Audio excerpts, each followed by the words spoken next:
啥刺激了？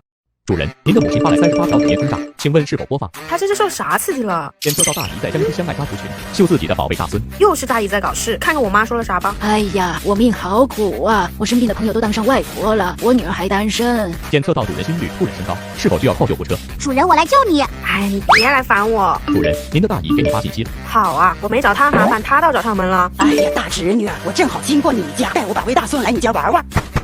大侄女，好久不见呀，有对象没？你这新房装修的也就一般呀，厨房连门都没有，这做个饭不得乌烟瘴气的？嘿，阳台还整上秋千了，等我大孙长大了玩，这门那响呢，是专门给我大孙做的吗？哎，怎么也没做个次卧？我们这些亲戚来这住哪？哎，你说你也老大不小了，不结婚老了可咋办？大姨，你是狗拿耗子多管闲事了。我家主人扫地有扫地机，做饭有自动炒菜机，洗碗有洗碗机，擦窗有擦窗机，洗衣服有洗烘套装。别懒了，我们也会照顾好主人。